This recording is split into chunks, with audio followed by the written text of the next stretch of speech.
मंडळी, मी आणि स्वामी या आपल्या लाडक्या भक्तिमय परिवारात आपलं मनापासून स्वागत आहे. आजचा विषय फारच महत्त्वाचा आहे, कारण अनेकदा आपल्याला कळतही नाही आणि आपल्या घरात, मनात आणि कामात नकारात्मक ऊर्जा साचत जाते. कारण दिसत नाही, पण परिणाम मात्र जाणवतच राहतात. जसे की अचानक भांडणं वाढतात, आपल्या कामात अडथळा येतो, आपल्या हातात पैसा टिकत नाही, आपल्या घरात वारंवार आजारपण वाढत जातं आणि मन आपलं कायम अस्वस्थ राहतं. आणि अशा वेळीच स्वामी म्हणतात की बाळा, उपाय कठीण नसतात, पण श्रद्धा हवी असते. आज मी तुम्हाला सांगणार आहे की किंक्रांतीच्या काळात, विशेषतः गुरुवारी, घरातून नकारात्मक बाधा, संकट आणि अडथळे काढण्यासाठी अतिशय सोपे पण प्रभावी उपाय. हे उपाय तुम्ही श्रद्धेने केलात तर त्याचा परिणाम तुम्हाला नक्कीच जाणवेल. चला तर लक्ष देऊन ऐका. पहिला उपाय आहे मिठाचा पाण्याचा. तर मीठ हे फक्त स्वयंपाकघरातच वापरायचं नसतं. मिठामध्ये नकारात्मक ऊर्जा शोषून घेण्याची अद्भुत शक्ती असते. तर मंडळी, गुरुवारी सकाळी शक्यतो सूर्योदयानंतर ते दुपारी 12 वाजेपर्यंत एक तांब्या किंवा भांडे घ्या. त्यात स्वच्छ पाणी घ्या आणि त्यात खडा मीठ टाका.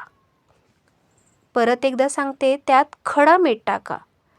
हे पाणी हातात धरून मनात फक्त एकच भावना ठेवा: स्वामी, माझ्या घरातील सर्व नकारात्मक ऊर्जा दूर करा.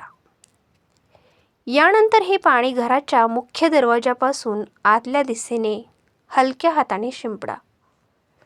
विशेषतः कोपरे, स्वयंपाकघर आणि आपली झोपण्याची जागा आणि जिथे सतत अस्वस्थ आपल्याला वाटत असते तिथे. हे करताना बोलत बसू नका, फक्त मन शांत ठेवा आणि काम झाल्यावर उरलेलं जे पाणी असतं ते थेट घराबाहेर किंवा नाल्यात सोडा. हा उपाय केल्यानंतर अनेकांना हलकं वाटतं, झोप सुधारते आणि घरात शांतता जाणवते. दुसरा उपाय आहे गुरुवार विशेष पिवळ्या वस्तूचं दान. गुरुवार म्हणजे गुरूंचा दिवस आणि गुरु बळकट झाला की आयुष्यातील अडथळे आपोआप कमी होतात. गुरुवारी सकाळी अंघोळीनंतर देवासमोर उभं राहून स्वामींचं किंवा दत्तगुरूंचं स्मरण करा.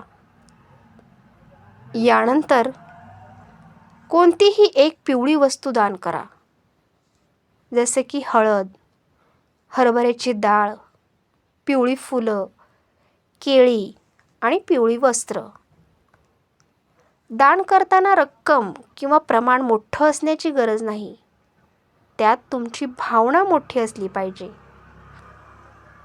दान देताना मनातच म्हणा: हे गुरुदेव, माझ्या मनातली, माझ्या घरातली अडचण, बाधा आणि संकट दूर करा.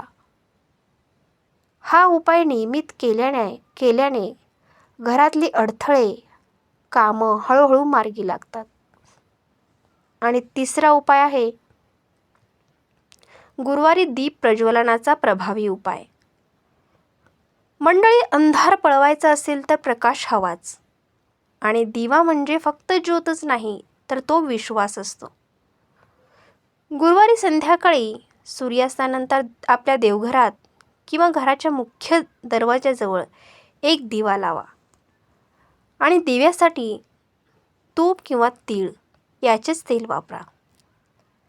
शक्य असल्यास आपला पितळी दिवा वापरा. दिवा लावताना स्वामींचं नाव घ्या. जास्त मंत्र जपायची गरज नाही. फक्त एवढंच म्हणा: स्वामी, माझ्या घरातून नकारात्मकता बाहेर जा. हा दिवा किमान 11 ते 15 मिनिटं शांततेत जळू द्या. त्या वेळेत मोबाईल, टी व्ही सर्व काही बंद ठेवा. हा उपाय घरात सकारात्मक कंपन निर्माण करतो. आणि चौथा उपाय आहे वेळेचं बंधन. केव्हा करावे हे उपाय ते पाहूयात आपण. हे उपाय गुरुवारी केल्यास जास्त प्रभावी होतात.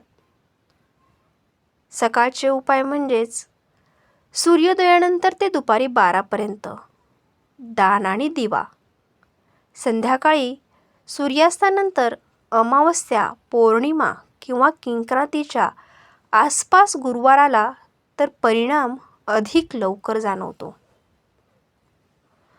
हे उपाय केल्यानंतर लगेच चमत्कार होईल असं नाही, पण मन जर शांत झालं, आपलं घर जर थोडंसं हलकं वाटलं आणि अडथळे थोडेसे कमी व्हायला सुरुवात झाली तर हे नक्की जाणवेल. स्वामी म्हणतात की श्रद्धेने केलेली छोटी सेवा देखील मोठ्या संकटांना हरवते. आता एक छोटासा प्रश्न आहे, तुम्हाला कधी असं जाणवलं आहे का की उपाय केल्यानंतर तुमच्या घरातलं वातावरण अचानक बदललं? तर कमेंटमध्ये नक्की सांगा. आणि हा व्हिडिओ तुम्हाला उपयुक्त वाटला असेल तर व्हिडिओला एक लाईक करा आणि स्वामींच्या भक्तांपर्यंत शेअर करा. आणि मी आणि स्वामी या चॅनेलला सबस्क्राईब करायला विसरू नका. स्वामी आपल्या सर्वांच्या घरावर कृपा ठेवो. भेटू पुढच्या व्हिडिओमध्ये. जय जय स्वामी समर्थ. श्री स्वामी समर्थ.